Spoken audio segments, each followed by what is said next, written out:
Parce que vous le savez, la sécurisation affective, puisqu'on est d'accord que le paramètre qui va faire l'intensité du syndrome d'abandon par la suite, puisque la jalousie c'est en lien direct avec cette peur d'être abandonné, de ne pas être l'élu, ça va être directement en lien avec le taux de sécurisation de l'enfant. Et vous savez bien que la sécurisation de l'enfant c'est quelque chose de complètement subjectif. Ça va passer par la disponibilité et le concernement de la mère, en tout cas la disponibilité et le concernement ressenti par l'enfant, pas de façon rationnelle. Une maman a pu être totalement disponible, absolument concernée par son enfant. Quid du sentiment de l'enfant à propos du concernement et de la disponibilité de la mère. Et ça peut jouer même parfois sur des événements qui, a priori, qu'on va appeler traumatiques par la suite, si on parvient à les déterminer, ce qui est assez illusoire, puisque même en psychanalyse, la régression à cet âge-là, c'est quasiment inenvisageable. Mais ce qui est intéressant de voir, c'est que parfois dans les histoires qui sont relatées par des adultes, qui sont en analyse, des histoires vont être racontées. Leur histoire va être racontée, et si on avait le frère ou la sœur jumelle, le frère jumeau, la sœur jumelle à côté, peut-être qu'on aurait une autre histoire qui serait racontée, alors que la situation était à peu près la même. C'est une histoire de comment je l'ai ressenti.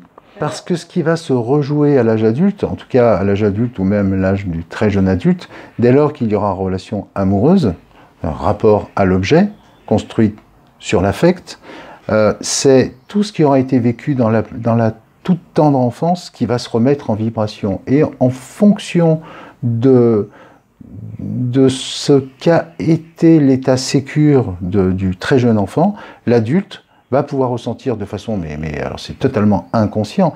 C'est-à-dire que tout va se rejouer dans la relation amoureuse. Ce qui va se rejouer, c'est la relation au premier objet.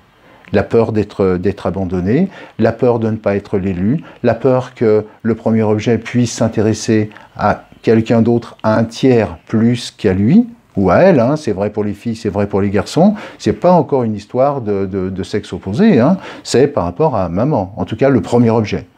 Et si un enfant a eu un vécu, c'est totalement subjectif, hein, mais si un enfant a eu le sentiment de ne pas être l'objet de concernement premier, de ne pas être l'élu, de ne pas avoir été suffisamment aimable, au sens en capacité d'être aimé, et ça de façon inconditionnelle.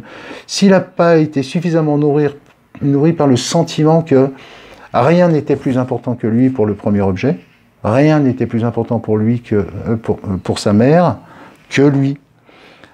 C'est des choses qui vont pouvoir se remettre en scène sur la scène amoureuse lorsque le jeune adulte ou l'adulte va être dans une relation d'amour avec un objet qui va jouer le rôle de substitut du premier objet.